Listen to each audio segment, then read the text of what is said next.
a very brief overview of the present status in India, because especially for those who are from abroad, and then talk about the opportunities as we foresee in the coming years.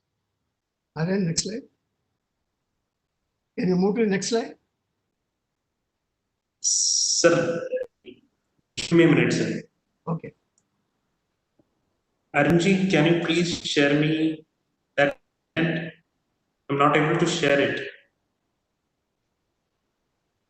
Hello, Mr. Arun. Hello. Hello. Hello. May I request Mr. Arun to share the screen or the presentation of Mr. Ramanathan, or give Mr. Narayan the right to share the screen?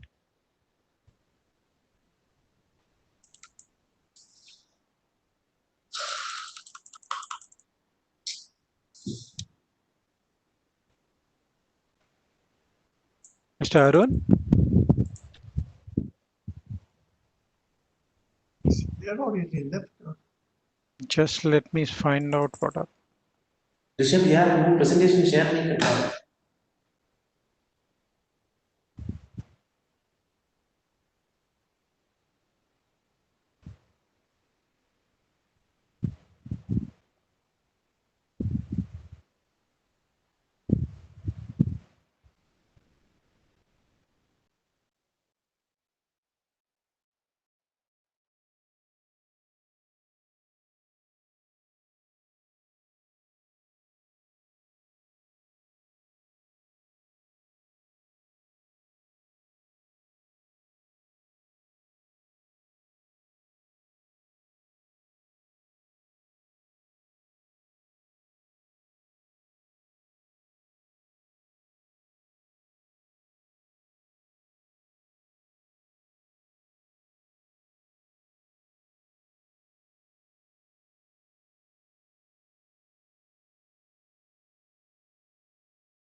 Yesterday things were okay, no? When we tried the demo.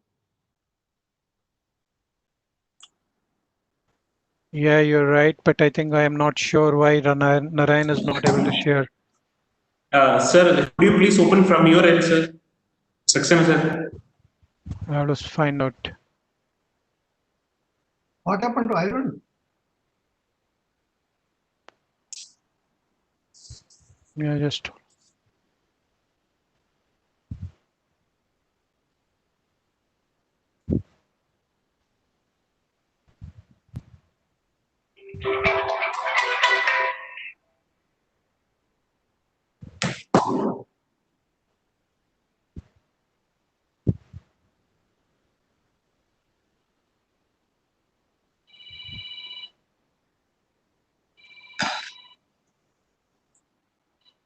Yes, what happened, Mr. Arun? Sir, can you please see the slide? I think he has given the right. Okay. Now, yeah. No, sir, you can please continue.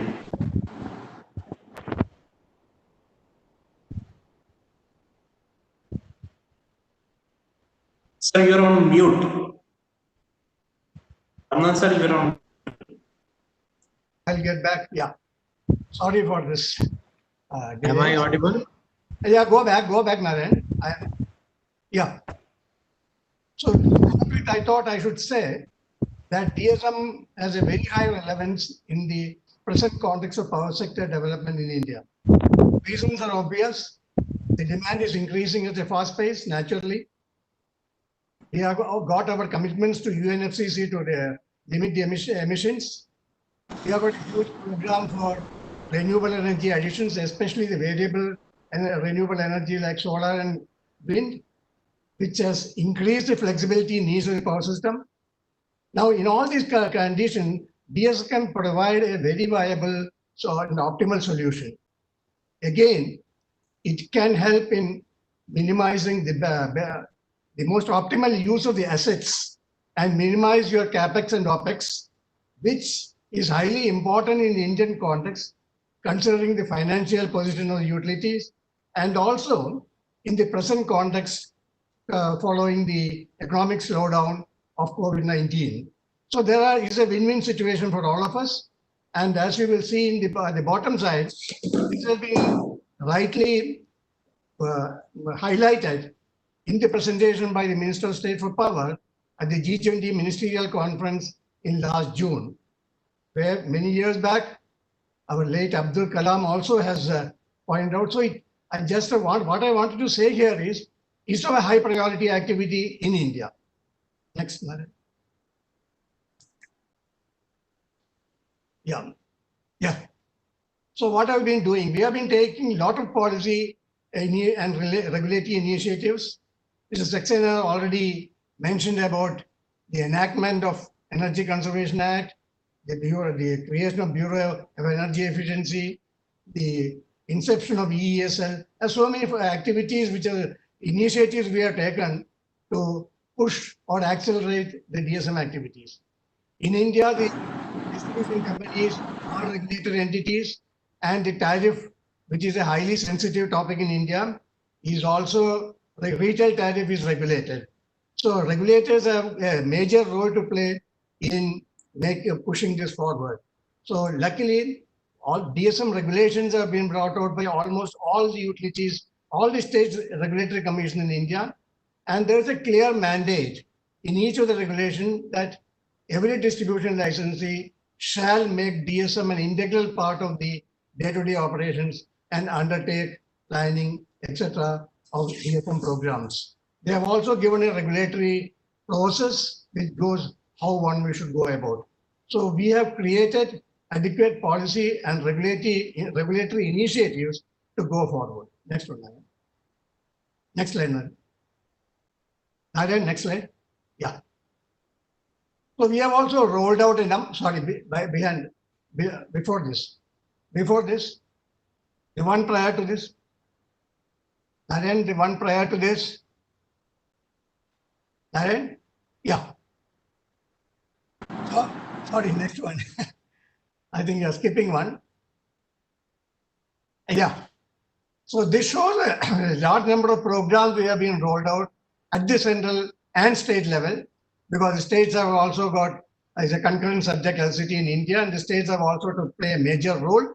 And in various segments, what we have been trying to do on DSM and DR in a very, I would say, in a primitive or smaller way are shown here. And the various programs are also listed here. And one of the major achievements have been the notification of standards and labeling program by the Bureau of Energy Efficiency in 2006. And so far, as I understand, 26 appliances have got labeling, and 10 out of which 10 are mandatory. So what it shows is it's important to us. We have taken the policy and regulatory framework, and we have rolled out a number of programs so far. Next one. Next one, Narayan. Narayan, yeah. So, no, before that. You're jumping one back. Yeah. As Mrs. No, sorry. Next one. Yeah. Please stop here. As Mr. Saxena also mentioned, TERI has had a long experience in demand-side management and energy efficiency in India. In fact, I'm proud to say we have worked in all parts of India, almost a number of utilities. We are working with different size of utilities and in various activities, like maybe capacity building, DSM action plan, impact assessment, and we have worked both with private and public. So we have been providing support to Ministry of Power, Bureau of Energy Efficiency, and EESL. But in the whole process, we have also realized, and this is important to note, the key barriers which are coming in India, which is important to understand and appreciate. Today, there is, because of poor metering, inadequate metering, I should say, there is lack of reliable and granular data.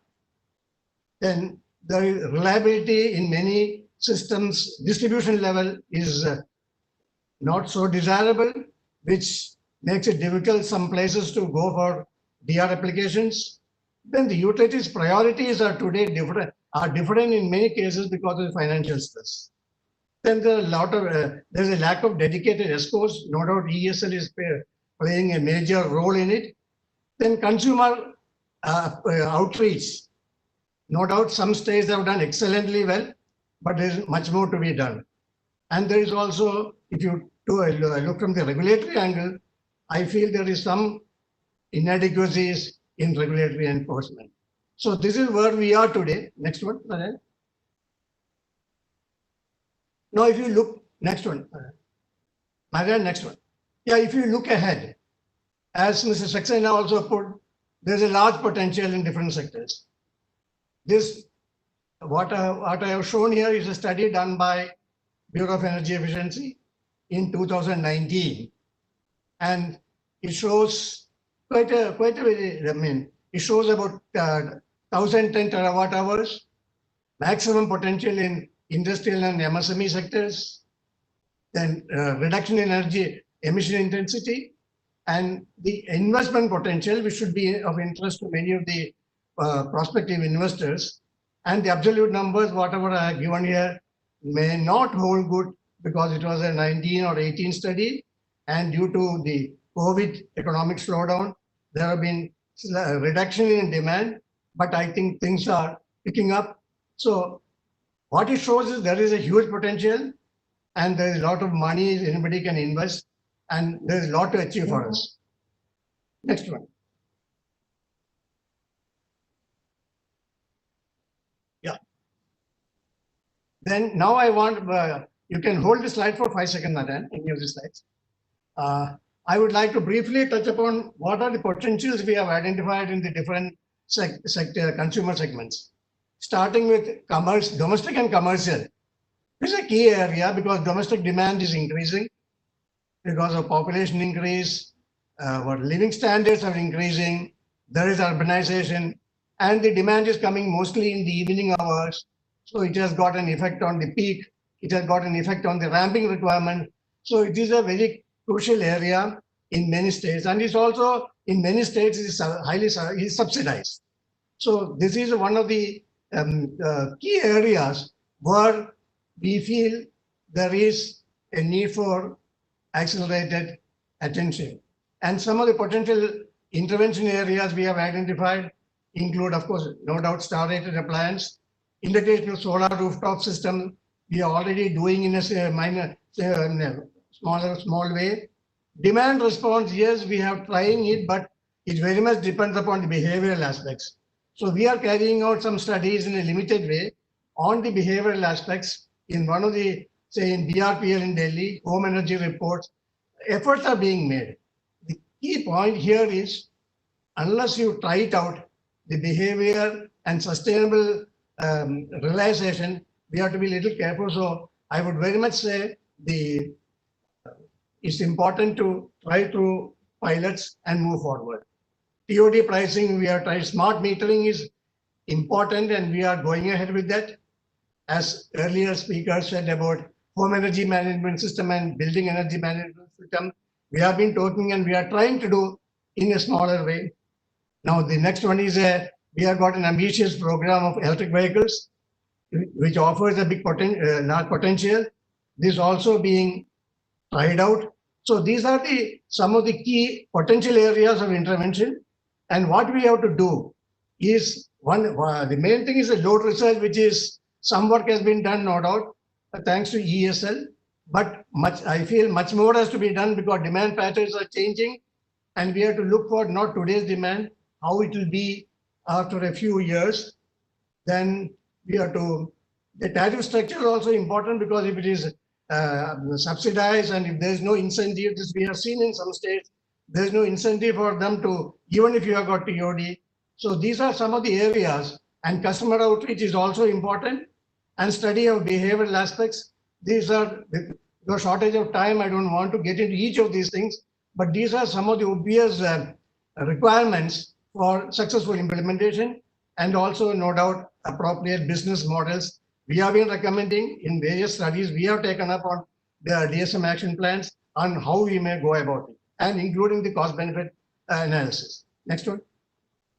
And then next one. Next one, please. Next one, yeah. Now, this is another important sector, as we found earlier. There's a huge potential in industrial sector, and especially it added importance in the context of competitiveness, Make in India, Atmanirbharan, all these aspects. We have to bring down the operating costs of industries.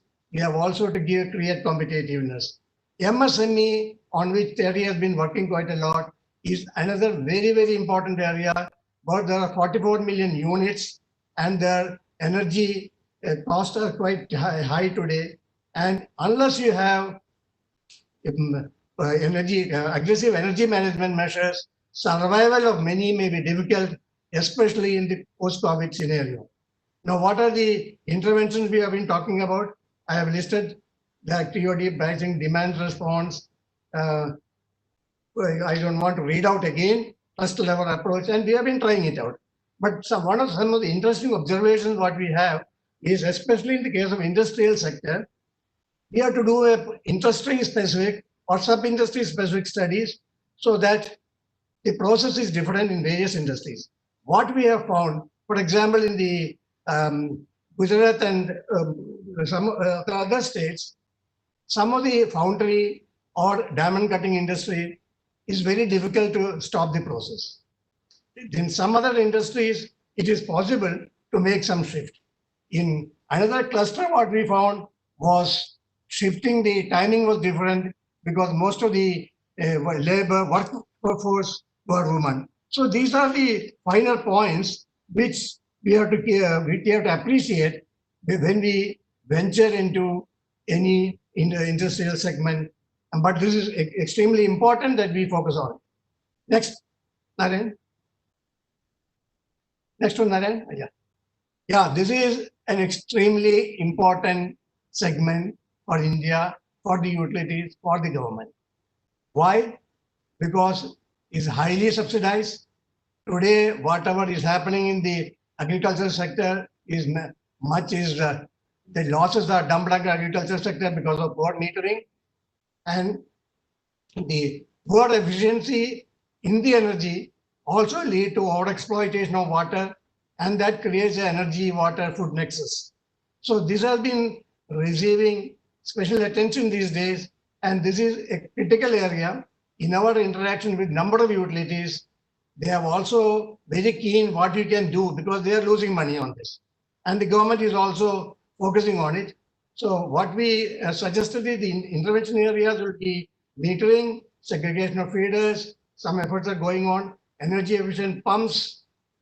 Then the direct benefit transfer is another scheme which we have just now started. It is given at the bottom with as a joint World Bank project on how we can incentivize the farmers, because generally there is a mistrust on the part of farmers if you try to do anything in their premises.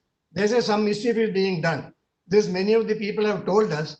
So it's important to win the trust of the farmers, trust of the consumers. So these are some of the important activities. No doubt these are not easy, but we have to definitely go ahead with it.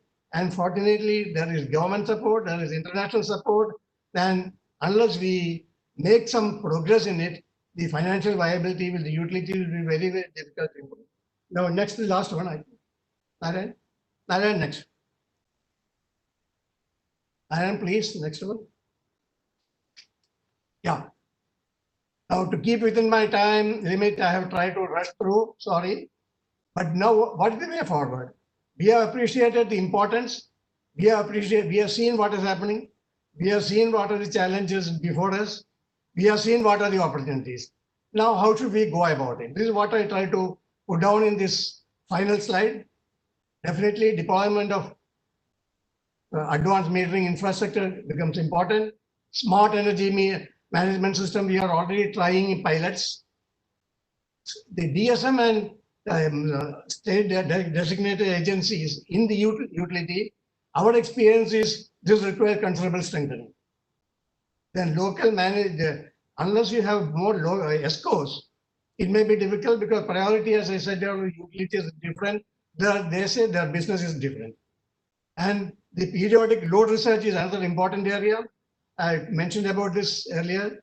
Behavioral science, because what is applicable to Europe and US and even in one part of India may not be relevant to another part. So before we venture into any major initiative, especially on DR, is extremely important to study the behavioral aspects. And I feel the inclusion of DSM in IRP exercise is important. We are trying to do it. And DSM is to be valued because it's value as a flexibility resource, because we are talking about pump storage, we are talking about battery, we are talking various options. But DSM is also an equally economical option. So its value should be really realized, and capacity building is continuing. It has to continue, and retraining is required. I hope BE and ESL is taking action into it, and we are here to support them. And these actions are more important. So finally, I would say future holds so many opportunities, but also there are challenges. So thank you for your kind attention. So I am restricted within the 15 minutes. I will be happy to answer any questions, any doubts that you may get. Thank you.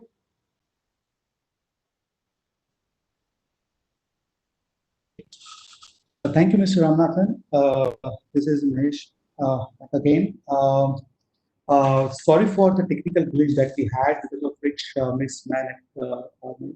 Anne McVeigh and my colleague Mr. Richard Sedano, they were not able to join in, but now they are in.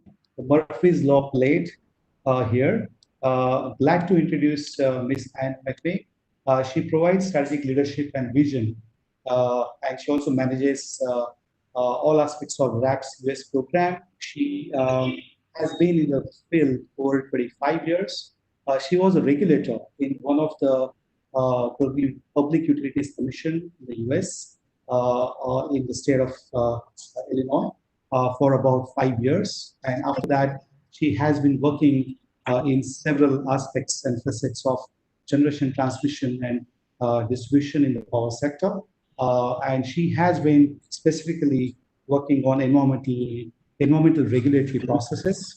So a warm welcome to you, Anne.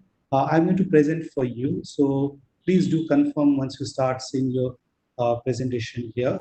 And please do guide me when you want me to transition the slides. Thank you. See my presentation. See your presentation there.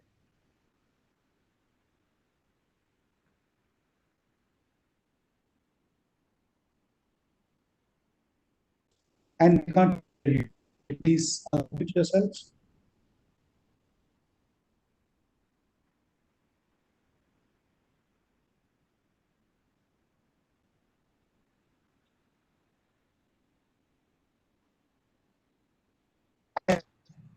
To unmute your audio system.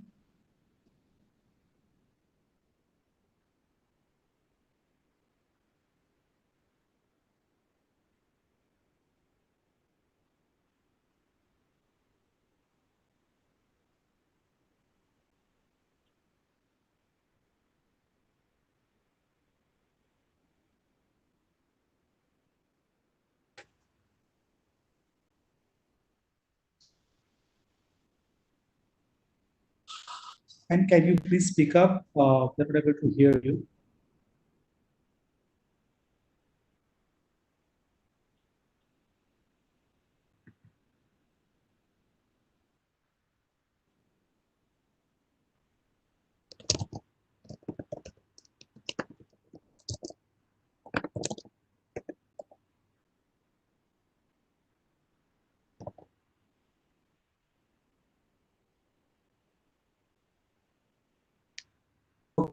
We seem to be having some technical glitch.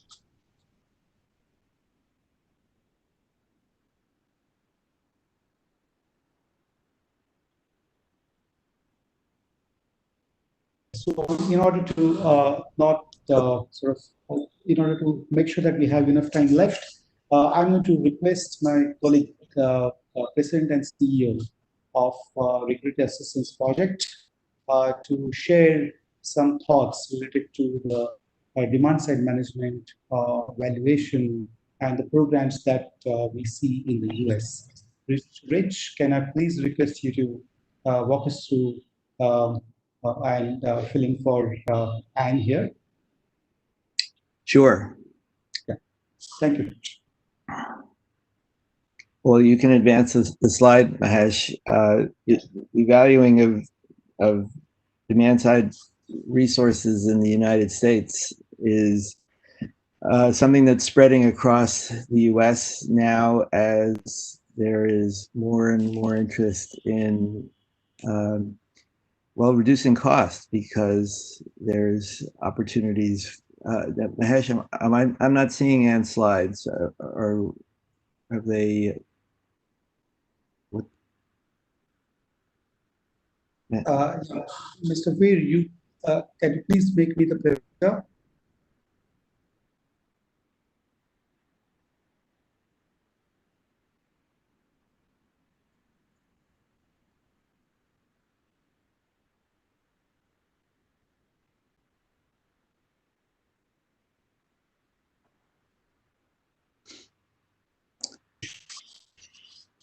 So Anne has created a slide that has different ways that the owners of distributed energy resources can be compensated. Important here is to put the decision maker in a position to benefit from deploying distributed energy resources. So we have a way for them to be directly compensated from producing PV through net metering. There's also the opportunity in some places to have customers participate in markets. This is usually larger customers who are getting renewable energy credits, credit for ancillary services, especially if they have inverters on their PV systems. And many large customers are benefiting from energy and from capacity that they're able to provide to aggregators. PPA, purchase power adjustments, purchase power agreements, or other ways for customers to sell power. And then there are opportunities for tax credits. That's a government inducement, and other ways that we use the bill for delivering benefits to customers. You can move to the next slide.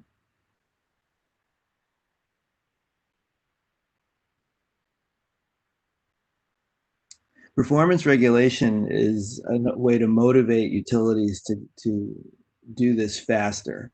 And you can see here that several states, not a majority yet, but an increasing number of states, are using performance regulation to motivate utilities to find ways to compensate customers who are producing distributed energy resources. You can go to the next slide. I should mention that some of those are the largest states, but also some smaller states. Go ahead.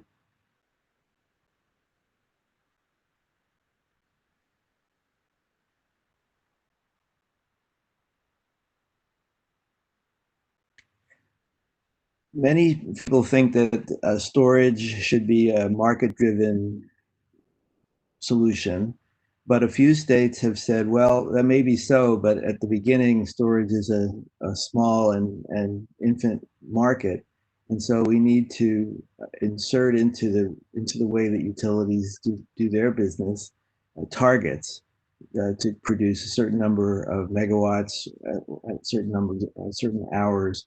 And so a few states are actually priming the pump with storage targets. Go ahead.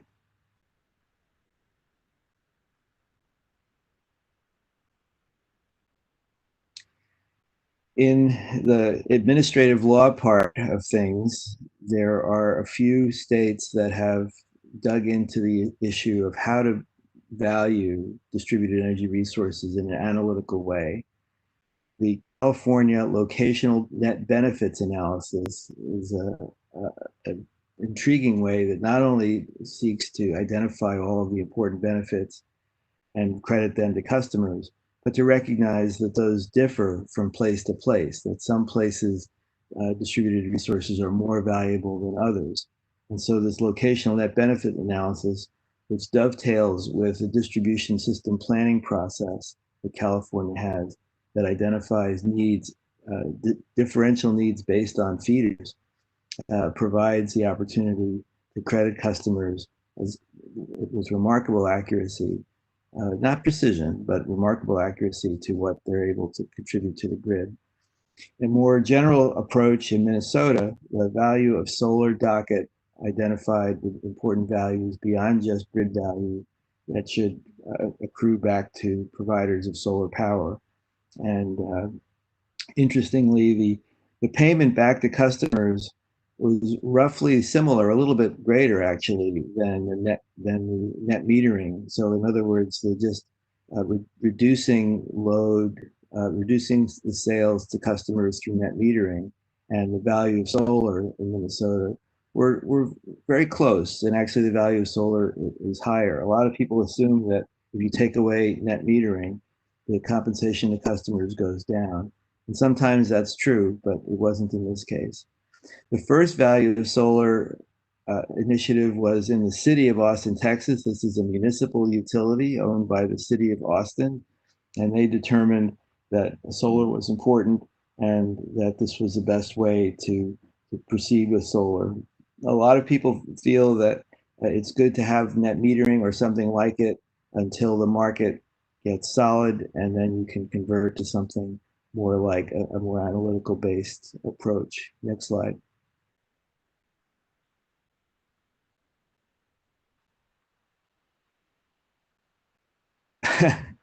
And Austin was first, and Ann's pretty funny to include this very popular T-shirt from Austin.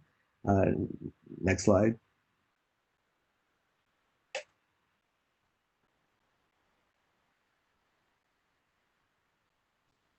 Now, one very interesting program is happening in Green Mountain Power, which is in Vermont. It happens to be where Regulatory Assistance Project headquarters is. So imagine that you're a customer in a rural place that's got pretty significant winter weather, and so you're concerned about resilience. You're concerned about ways to keep your power on during bad weather.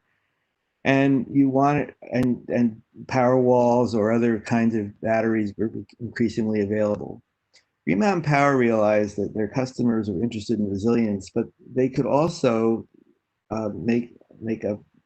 create an opportunity here by giving customers a discount on batteries that they wanted to buy anyway. And as a condition of that discount, they could control the battery and aggregate the load control in the local power pool. ISO New England is a power pool that covers 6 states, including Vermont and Green Mountain Power. And so Green Mountain Power is able to aggregate the behavior of these batteries into opportunities to reduce their costs in the power pool. Meanwhile, the customer is getting resilience at a much lower price than would normally be available to them. And so many more customers are participating. So this kind of win-win for the utility and for the customer is the kind of innovation that I think we hope technology and customers together can produce. And there's a website here if you want to find out more about it. It's really quite an innovative program. Please advance.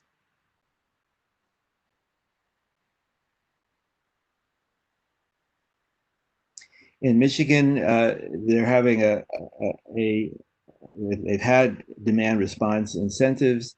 They declared that financial incentives for demand response is reasonable. And so in the same way that efficiency has the potential for incentives to participate, demand response has too. And note here that the incentives that we're talking about are for the utility. So this is an opportunity for expenses that the utility puts out, which would normally just be passed through and no earning opportunity. The commission has determined that for these certain kinds of expenses, an opportunity to earn a return on those is appropriate. So these non-wire alternatives that substitute for capital have an opportunity to earn return that capital would have provided. Not as much, I should say, but enough to motivate the utility to change their approaches. And you can see the data here. Next slide.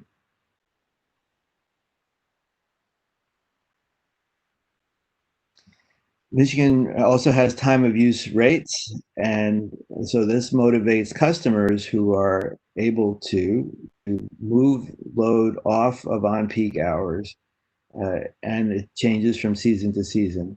So this underscores again the idea of giving decision makers the opportunity to see benefits from their actions. If they have the ability to do it, they now have the motivation to do it also. And you can also learn more about it at the website. Next slide, please.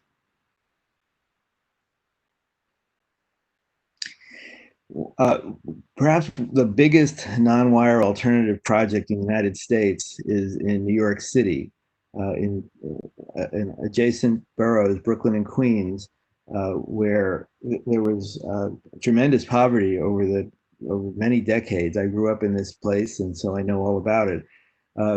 Because there is a subway line that goes there and it became convenient, and a lot of young people started coming into this and changing the whole character of this part of the city, there became tremendous growth. And this growth was producing significant strain on the system, and the local utility commented and said, we have to produce massive grid and substation upgrades that will cost $1.2 billion. And because of some cooperation between the utility and the government, lots of different stories about who motivated whom, but let's all join hands and say that both of them decided to cooperate to find local neighborhood solutions from storage, energy efficiency, demand response, PV, and other local generation to produce the megawatts needed to make the substation not needed, and at a small fraction of the cost.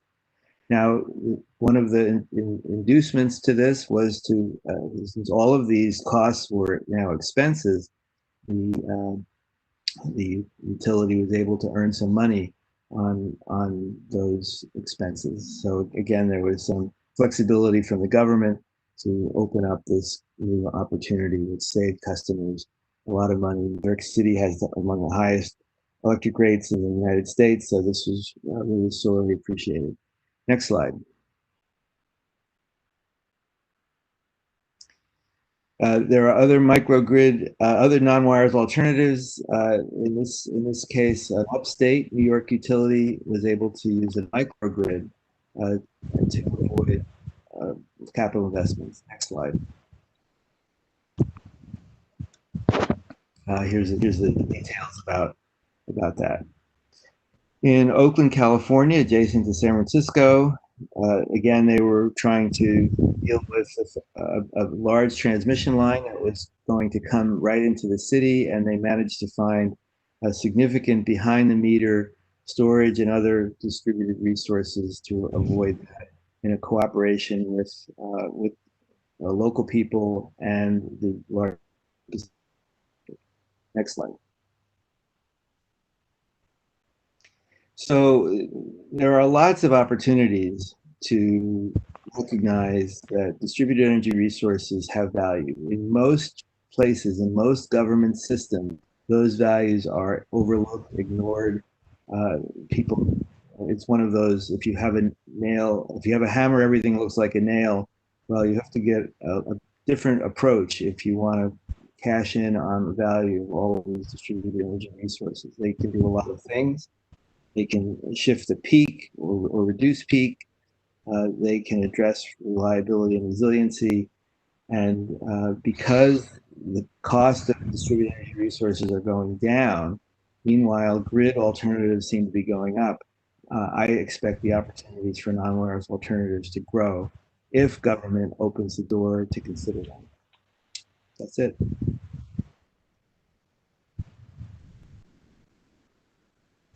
We have a lot of resources for you. Thanks a lot, Rich. So that was a very interesting 360-degree view of how the systems have actually played out in the US. So thank you very much.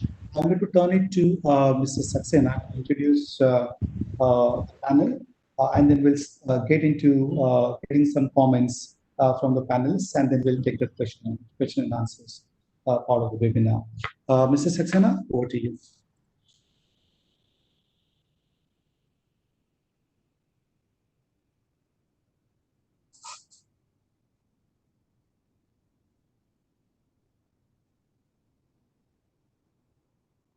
Energy efficiency and RE interventions. And thereafter, may I also request Dr. Mathur to take the panel discussion forward because of the time we have lost due to technical glitches. So over to you, Dr. Mathur, please.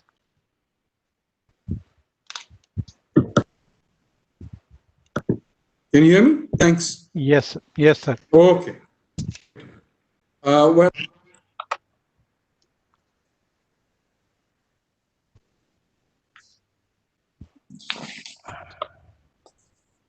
I'm grateful for the presentation that was made by Richard on behalf of Anne, as well as the presentation by Mr.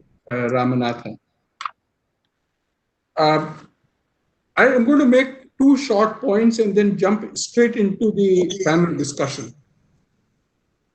And the two short points I want to make is, where is it that problems that are amenable to the DSM solutions occur in India, and where will they occur in India? Today, the vast amount of problems relate to the fact that in the evenings, when you have the lighting load, the air conditioning load in commercial buildings, and the air conditioning load in homes, all come on simultaneously, leads to a peak, which is amenable to DSM-based intervention. Going ahead, we see that the major issue that is going to be there is regarding the management of the fleet, the existing fleet, and the new fleet that comes online, particularly with renewables. And therefore, the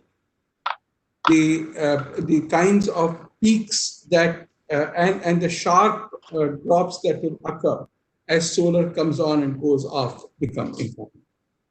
I should also point out, this is my second point, that the implementation mechanism for demand side management is something which is yet to evolve in India. At the Bureau of Energy Efficiency, there was this approach to try and get ESCOs in. It didn't work, despite the fact that markets were created for ESCOs, so demand was created. ESCOs were created, they were financially rated and financially and technically rated. There was a risk guarantee mechanism that was provided so that contracts could be put in place. The model that has worked in India is the EESL model, in which the issue is not so much a service as a product, and that the product is provided on a business model in which the user pays in any given month an amount which is less than the savings that she makes. Now, as we look forward, we are therefore looking at opportunities that come up. And opportunities that come up could be of two different types. There could be about various kinds of clean energy investments, and there could also be policy changes. So as we move on to the four panelists, the three panelists, Paddu, Richard, and Saurabh, I am going to ask them to focus on four large questions. They can pick up one of them, they can pick up all of them. The first is about timing. Is this the right time for clean energy investments? You heard what Anne had to say, you heard what Mr. Ramanathan had to say. Does it make sense now to invest in clean energy through partnerships with various Indian distribution DISCOM segments? The second question is around what are the kinds of policy or regulatory incentives that are needed for this too. And I'd like colleagues to share maybe their three top recommendations on policy changes or regulatory incentives that we think make sense. The third question relates to the kinds of partnerships: public and private, public and public, or what are the kinds of institutional imperatives which are possible in a situation where the DISCOMs are not today in a financially viable states. We would like to see consumers see reduction in their tariffs. So what is the way in which we can bring players together? And the last one relates to now. When we have pandemic situations, when we have emergency situations, can DSM interventions help? So I'll put these 4 questions and turn first to Padu. And Padu, this is all yours. Padu, are you there? Yeah. Yes. I'm here, Ajay. Okay. Thank you, Ajay, for setting the stage for my response and the response of the other panelists. I hope you can hear me. Yes. Okay. And I would imagine I have about 5 to 7 minutes. Is that what it is? Okay. You know, there are 2 things while addressing your question, or rather your 4 questions, and I don't think I'll have the time to address all 4, but I'll try to address 1 or 2. I would like to do it in the broader context of what we heard from our other speakers, Jan on EU and Richard from the US, as well as Ramanathan from TERI on India. So my remarks in sense over the next 5 to 6 minutes would relate to a post-COVID future aimed at the Indian power sector led deep decarbonization strategy on both sides of the energy equation, but more specifically on the demand side. To answer your question about timing, I would, Ajay, like to put it in the context of an aspirational kind of a note, a kind of a 50,000 feet view. The short answer obviously would be that yes, the time is right, but I need to kind of expand on why that is so. Now, to meet India's energy demand while decarbonizing at the same time, we need to produce energy in an integrated way and use it efficiently. I think we all agreed on that. And that cannot be done by just focusing on gas or oil or nuclear separately, but rather by integration of all the energy sources. Now, this concept, in a sense, integrated energy networks or integrated energy partnerships with the stakeholders, is a convergence of a few elements. Now, these elements came out loud and clear in the presentation by both Jan and by Richard, and also, in a sense, by what Ramanathan said. What are these 3 elements and why they are very important to be pursued now? It's not going to happen overnight, but we need to get, act together. The first one, which is in a sense the theme of this conference or this webinar, is customer engagement with utilities. And it's been happening. It's been happening for some time in India, not to the extent that we would like it, but nonetheless, it's happening. Now, how can we deepen it? How can we broaden it? How can we accelerate it? I think that's where the issue lies. The second is, again, an issue which is known, nonetheless needs to be taken up more aggressively, is dramatic carbon reduction on both sides of the energy meter through energy efficiency and renewables. And both elements, and I just stick to these 2 elements because they kind of flow from what I heard from the other previous speakers, requires us to reimagine and reinvigorate the application of integrated DSM, which is response and energy efficiency. To keep it simple and to keep it to the basics, I think we need to recognize that we have regulated DSM. Ramanathan mentioned that quite clearly. The number of regulatory mandates on DSM. The issue is that regulatory enforcement is not happening. And that's something we need to kind of attend to right away. And we need to be more aggressive about these regulatory mandates. So looking at it from a very basic point of view, we need to really go back into looking at power planning once again, symmetrical way, instead of a sequential kind of an approach. We need to do this as part of IRP, and Ramanathan did mention about IRP, but I'm going back to it because I think that, in a sense, sets the stage for many of the action points on DSM to take place. So we need to mandate IRP through regulation so that every time a utility plans to set up a power plant, they will also have to necessarily develop the analysis comparing the marginal cost of generation with the marginal cost of saved capacity and saved energy, and invest in either integrated DSM or in the power plant, or invest in both. I think this is something that needs to be definitely done. Your second point, Ajay, when you talked about what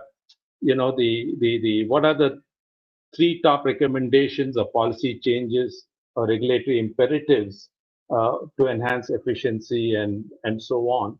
One, of course, I've already mentioned is IRP. The second is something that we have not done much.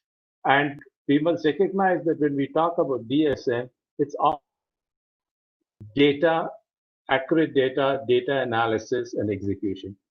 And in that context, load research has often been touted as a way to go forward. But have we taken load research to the level that we need to in order to design and implement our DSM program? I think we have not.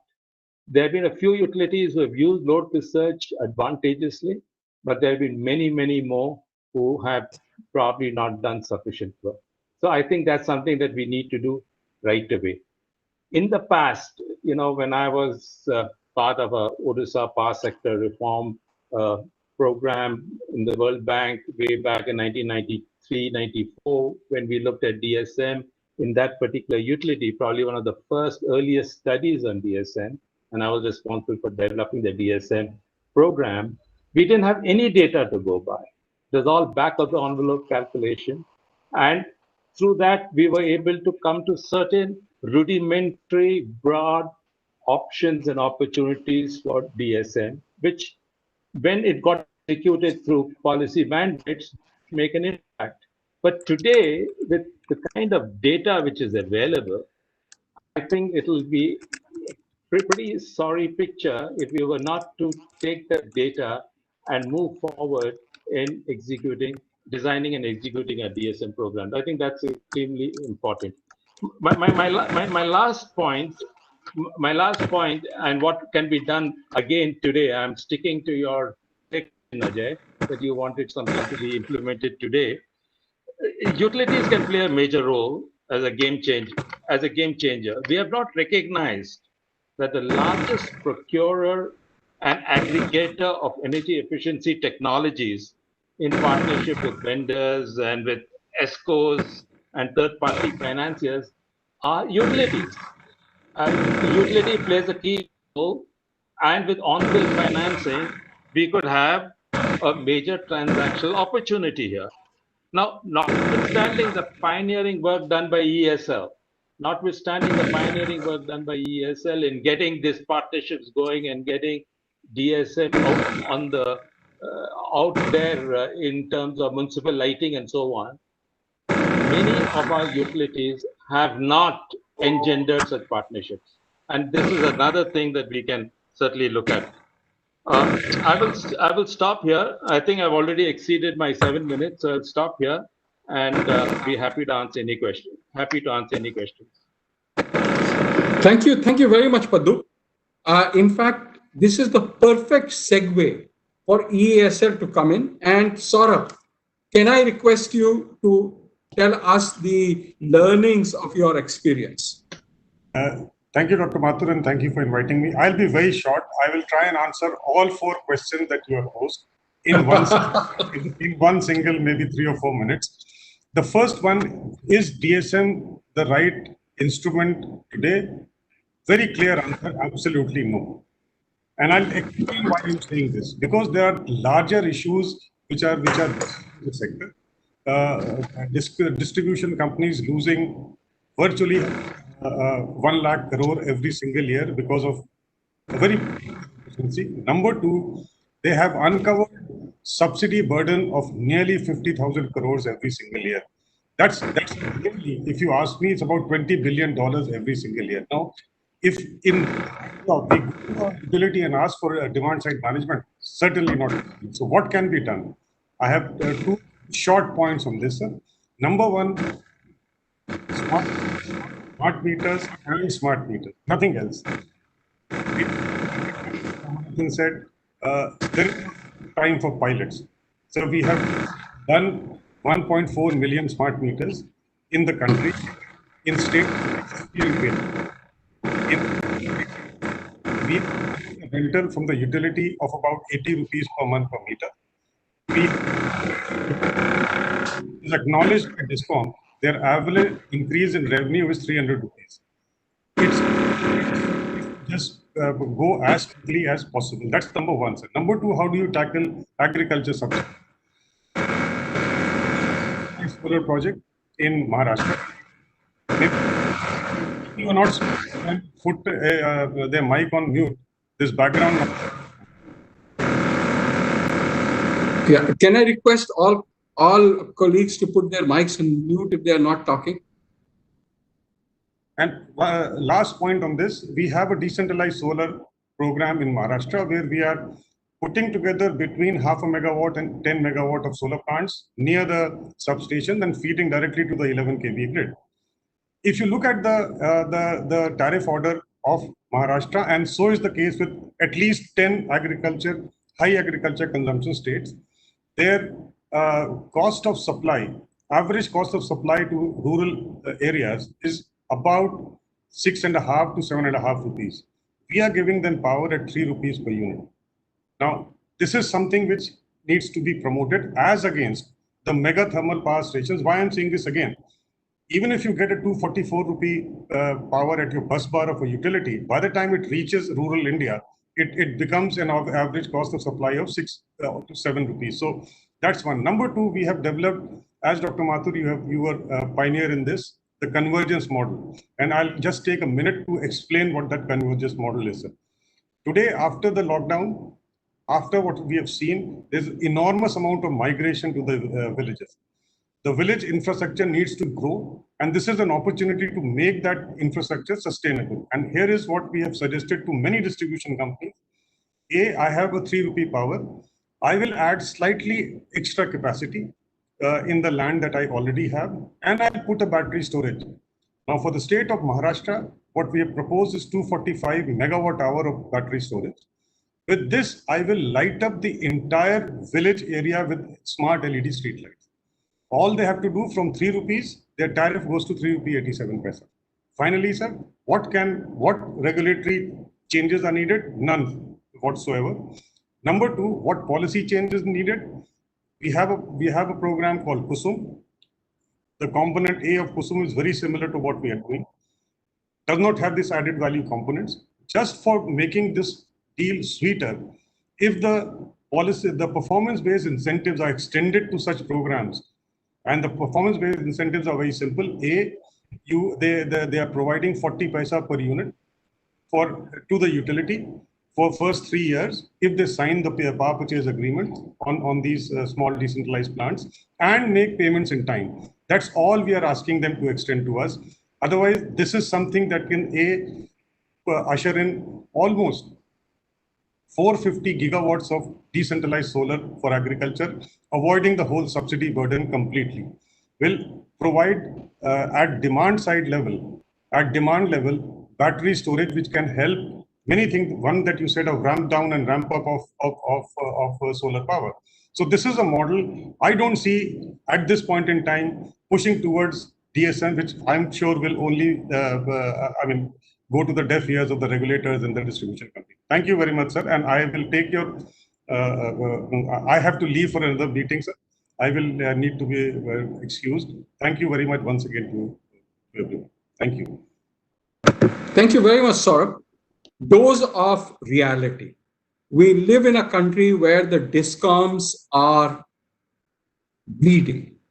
We live in a country where the political institutions would rather look at supplying electricity services, please note the word, not electricity, but electricity services, to everybody, including those in the rural areas, as opposed to investing in DSM. If those are the political priorities and maybe even institutional priorities, where does it take us in terms of IRP?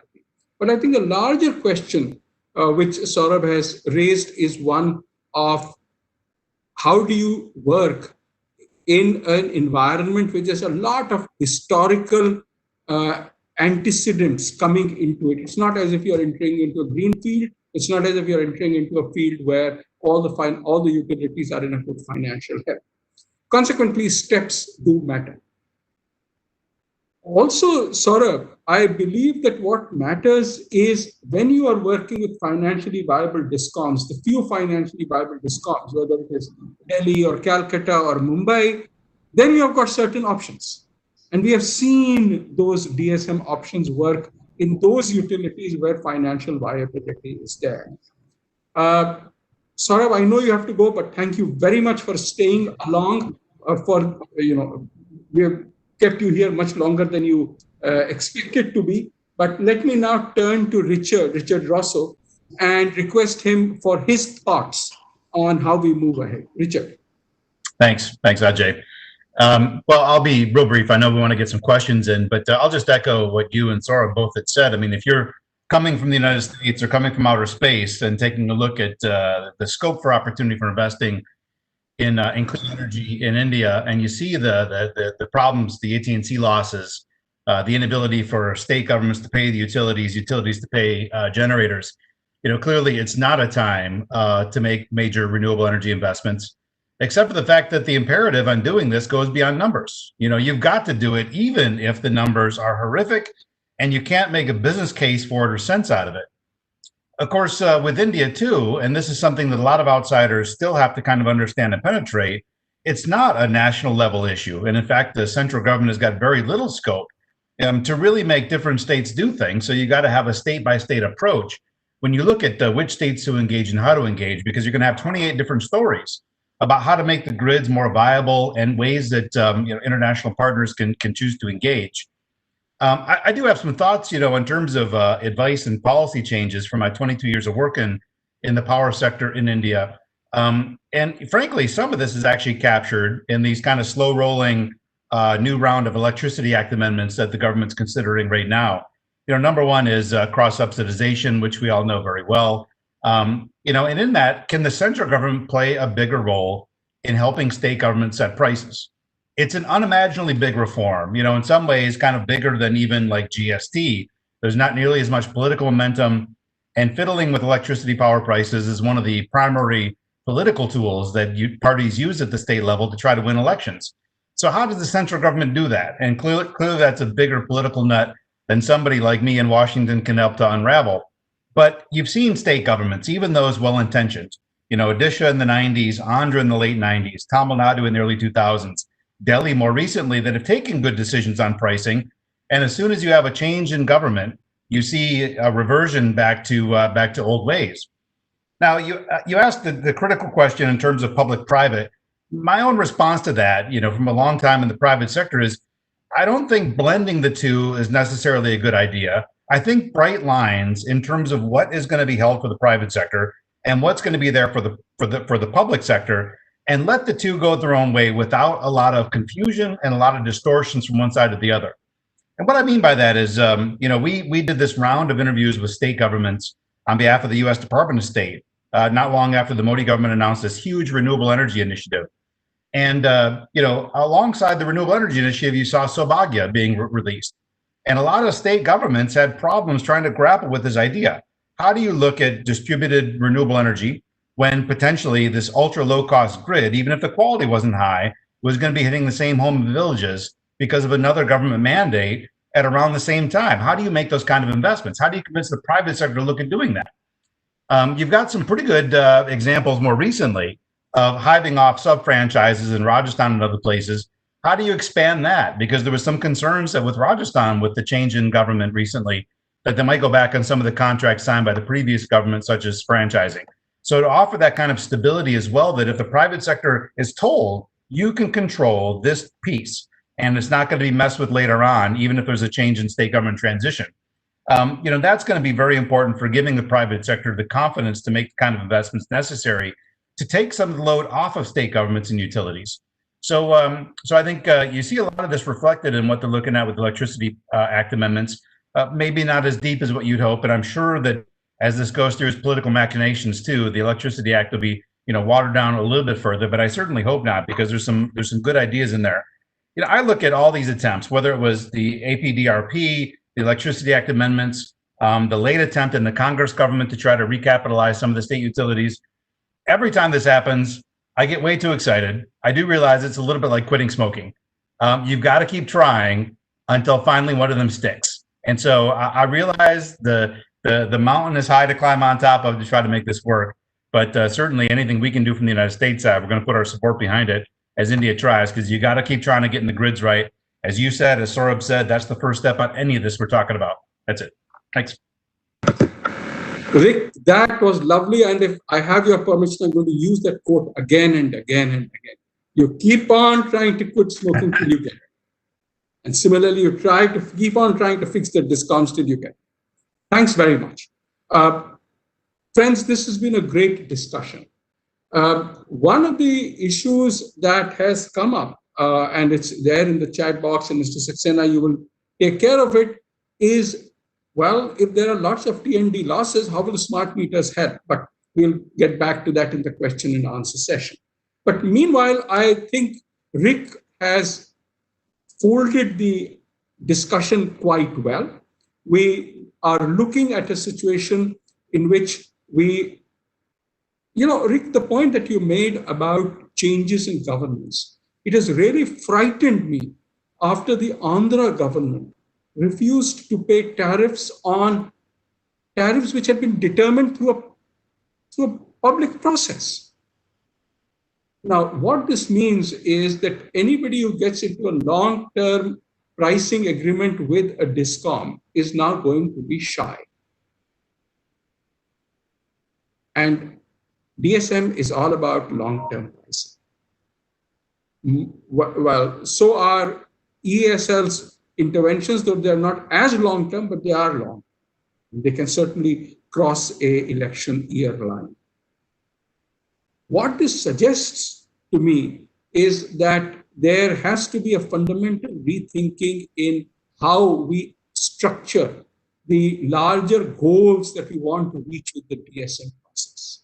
What are the kinds of institutional mechanisms that will work? And as you very rightly said, Rick, it's different there from state to state. It's not a national problem, it's a state to state problem. And probably some states will run with it. Others will find no takers.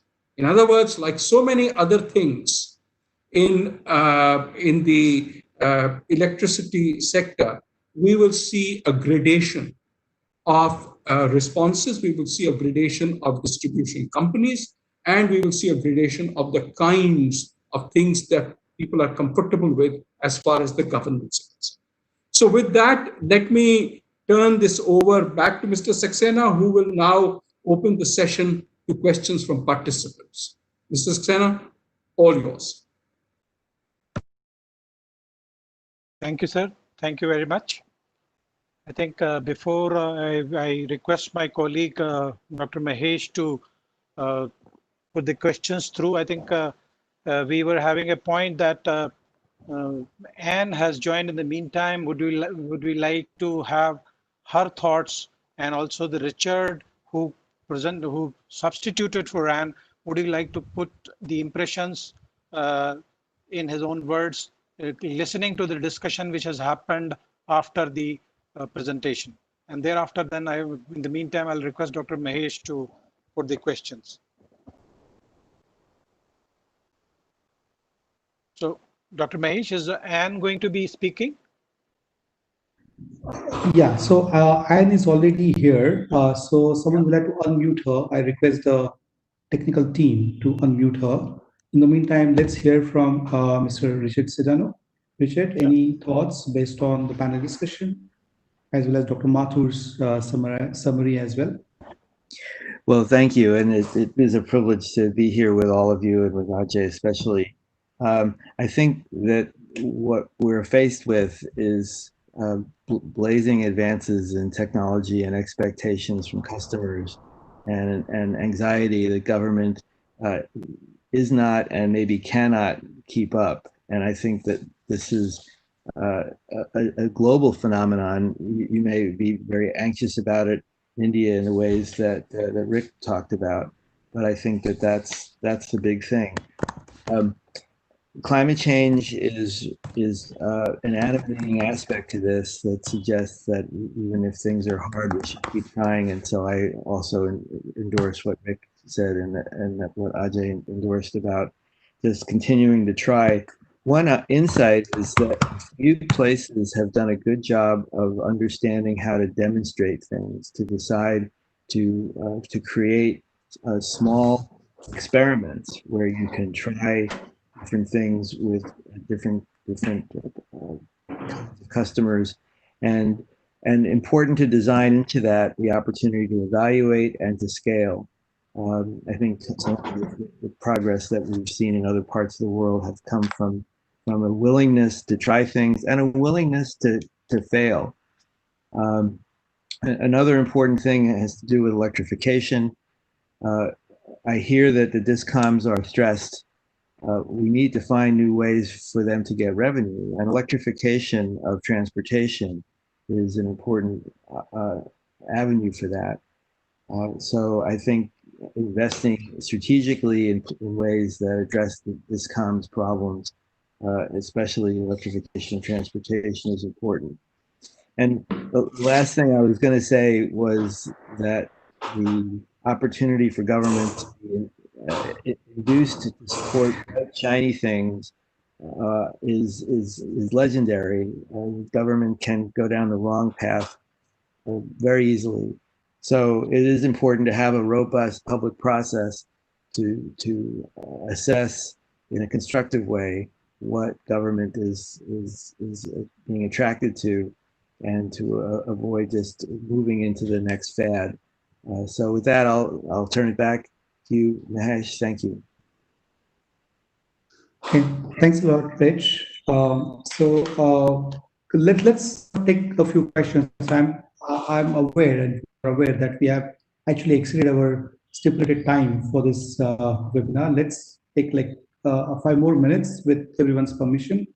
So the questions that we received in the chat boxes are very interesting. This sort of actually span right from would energy efficiency reduce the revenue structure of the DISCOMs? How would it impact? There were certain questions about T&D loss reduction, and the possibility of the smart meters, viability of the smart meters itself. There's a very interesting question from Nilima from CSIs, wherein she is actually talking about with the COVID-19 and the post-COVID-19 scenario, we would basically see some kind of skewing of the demand as well as the peaking, which would probably get towards the households instead of the commercial and industrial sector. So in that case, as some of this customer base is already subsidized, would it not really make sense to promote energy efficiency and energy efficient appliances and so on? I would like to just add to that question and sort of explore the possibility of some kind of a combined energy efficiency, load management, demand response, electric vehicle, thermal storage, and also battery energy storage to be looked at some kind of a package similar to what Jan mentioned as the programs in the in EU, as well as some of the programs which Anne had in her presentation related to combining all sorts of demand side interventions and creating the value out of that.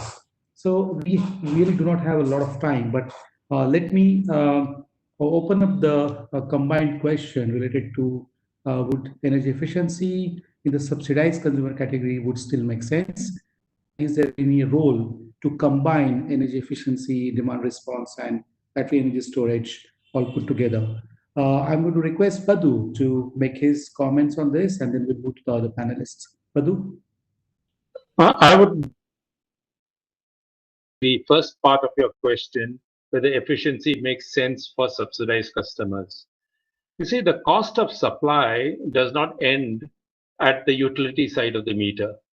We all know that pricing is convoluted in the power sector. Industry where it costs the least to supply pays the most, and agriculture as well as certain sections of urban dwellers pay the least, although the cost of supply is the highest.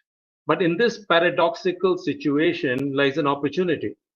And I think we should seize that opportunity because from what we heard earlier, in India, DSM has to be woven into the socio-economic and political situation in every state. And here the opportunity is that a unit of energy saved at the subsidized end, the farmers' end or urban dwellers' end, has a direct impact on the DISCOM's bottom line. And more importantly than the DISCOM's bottom line, it also has a very important impact on the fiscal deficit of the state. So here we have two very major imperatives for actually going after efficiency in the subsidized section of society, because to that extent, the energy saved would mean that more energy would be available to be paid for by the high-paying customer like industry. So I'll rest my case there. I think it's an important point, and we need to either mandate it in some way, but regulators need to look at it and push for it. Thanks a lot, Padu. I'm going to request Rick for some comments because you have talked a lot, researched a lot on the equity, the energy equity, and the energy security part of it. So in that context, I wonder, is there any sort of scope to obviously not really focus only on demand side management, but a package which will include energy efficiency, demand side management, and renewable energy on the customer side of the meter. So any thoughts from you, Rick?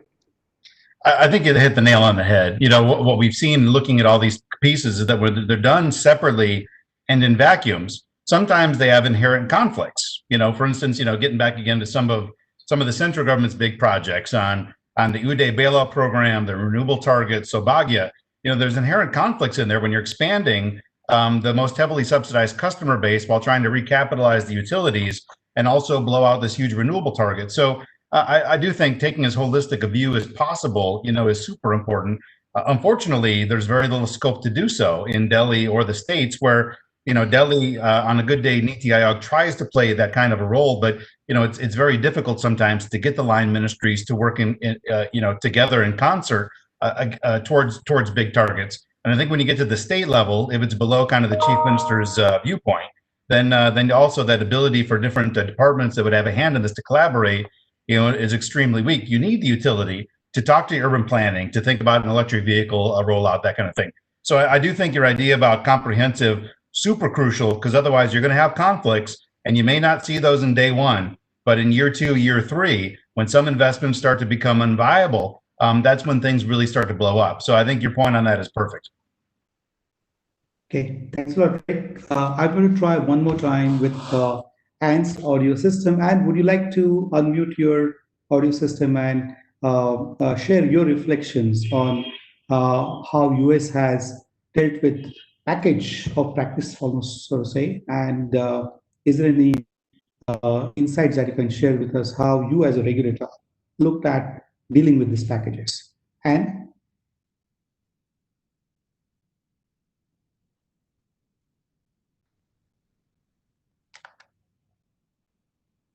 I think Anne is unmuted, but still we're not able to hear. So I'm sure there is some serious technical glitch there. So let me move forward.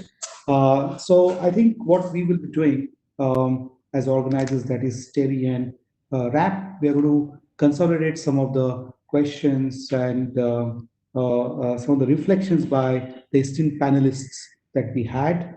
Before I turn back to Mr. A.K. Saxena, let me thank on behalf of RAP participation by esteemed panelists, Mr. Padmanabhan, Mr. Saurav Kumar, and Mr. Vicrozo. As well as I must thank Dr. Mathur, Mr. Saxena, and Mr. Ramanathan and their team members who really sort of supported curating this particular webinar that we had today. I also want to thank all the panelists, all the participants for having participated and being patient with us a little bit here because of the technical glitches that we had. But I'm going to turn it back to Mr. Saxena for your comments and your reflections and summary. Mr. Saxena. Thank you very much, Dr. Mahesh. I think we had a pretty interesting discussion, and the viewpoints were really interesting, and the impressions which we found in view of the realities prevailing in the Indian power sector, and particularly the financial health of DISCOMs, were really very, very interesting. There are contrasting views. There are some of the commonalities also, but there are a lot of learnings which can be taken forward, and we can move forward while taking note of that. While if I take a slight liberty, I think I find one Mr. Amal Sinha, who is CEO of BSES Rajdhani Power Limited, to be there. And it would be very interesting, though it may take only a few minutes. I think it will be very interesting to have his views before we close. So Sure. may I request with your kind permission, and if the panelists also agree, we may extend it by 5 more minutes. And may I request Mr. Amal Sinha, are you able to listen to me? Yes, I can listen, Mr. Saxena. Very good afternoon. Yes. Very good evening, please. We Good would like to evening, have your and, impressions as a DISCOM. Thank you, Mr. Saxena. Thank you, Mr. Mathur. Well, we are a progressive utility working in Delhi, BSES Rajdhani Power Limited. In the last 2 years, there are some steps which we have taken in the direction of demand side management, which I would like to brief to the forum here. We worked out a behavioral energy efficiency program along with Oracle Utilities, which has been funded by USAID. And this program has been run for about 15 months. Basically, a home energy report was being generated for about 2 lakh consumers, 200,000 consumers.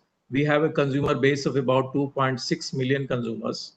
So out of that 200,000 consumers, we were sending home energy reports, basically classifying the consumption pattern of that consumer, and comparison was being made with the peer consumers who are around that area or of similar economic background. So that we have seen a good impact. And in fact, particularly consumers who are consuming, say, more than 400 units per month, which is on the medium to higher range, the impact was quite good. And we saved about 2.6 million units in the 15 months. Now we are going into more detailed launch of this project on a larger scale, but it is subject to regulatory approval. The other thing which we have got regulatory directions that time of day metering is applicable in Delhi, particularly during the peak period of 2 p.m. to 5 p.m. and from 10 p.m. to 1 a.m.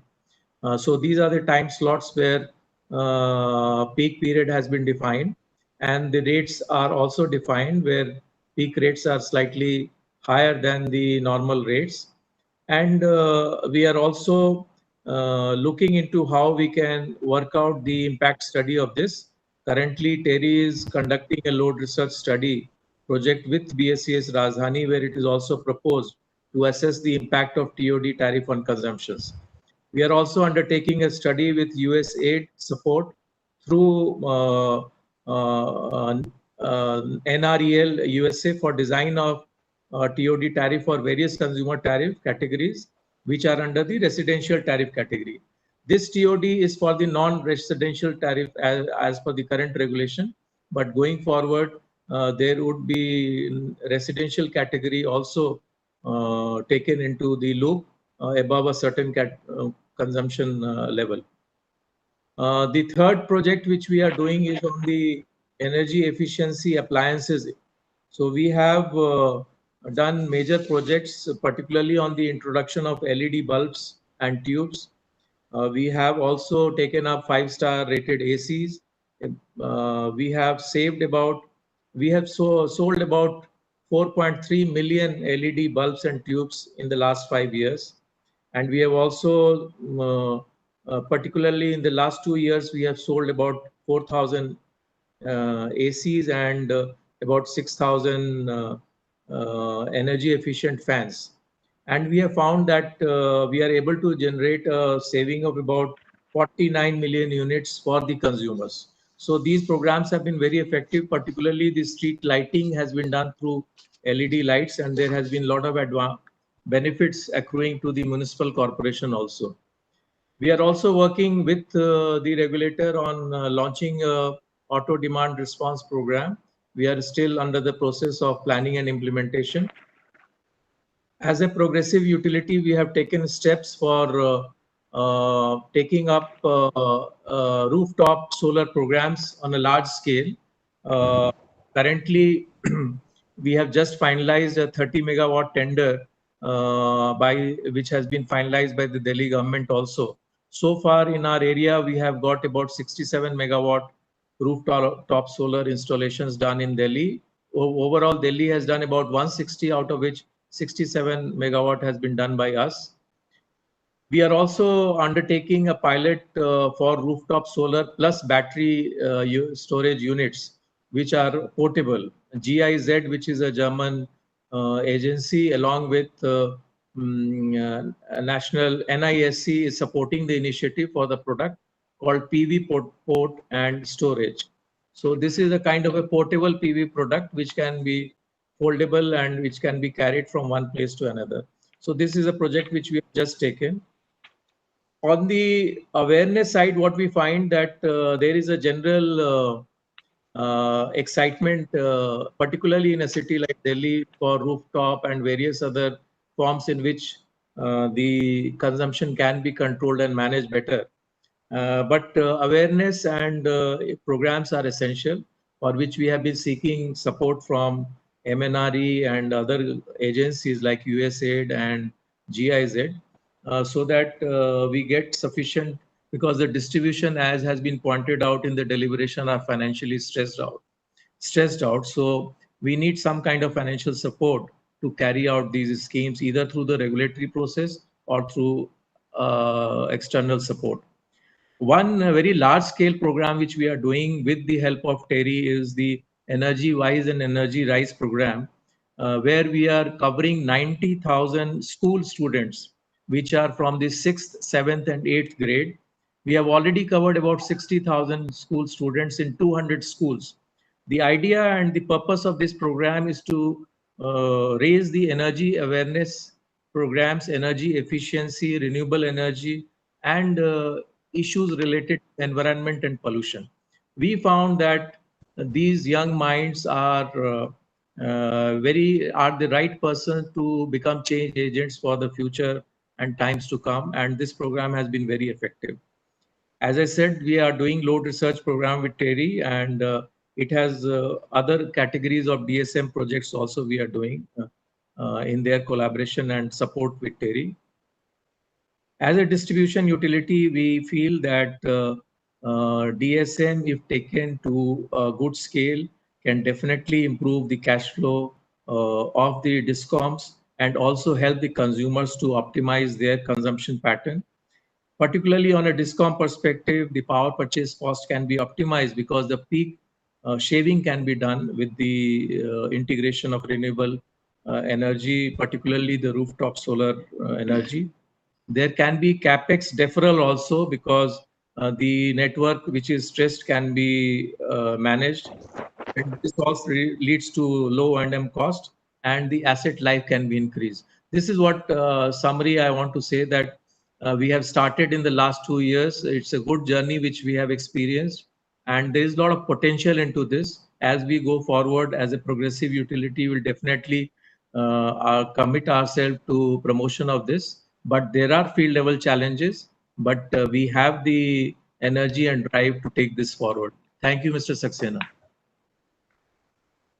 So thank you very much, Mr. Sinha. I think it's really heartening to note the initiatives taken by DISCOM, and I think we are very happy to note on a positive note that the energy efficiency and DSM measures, if they are taken to a scale, they can certainly prove to be beneficial to the utility as well as the consumers. On that happy note, I would like to thank all the panelists and all the speakers, all the presenters, and all the attendees of this webinar who were there. Ms. Anne, Richard, Mr. Ramanathan, Richard Sedano, Dr. Ajay Mathur, Richard Russo, Paddu Padmanabhan sir, and Mr. Saurabh Kumar. Thank you very much, and thank you, Mr. Sinha. Thank you, Dr. Mahesh. Thank you so much. I think this was first of our webinar which we tried to create on this subject along with RAP, and I think we look forward to further opportunities to learn from each other's learning. I think we have to learn what can be learned from others, and we have to see that what all we need to do and what all we need to keep on trying till we make it a success. There will be challenges, there will be issues, there will be barriers, but then are there ways and means to learn from others to overcome them? And I think with that positive note, I would like to thank all of you once again, and we look forward to engaging with further association, partnership, and having a dialogue and engagement with the participants through the webinars as well. Thank you very much, all of you. Thanks a lot. Thank you, everyone.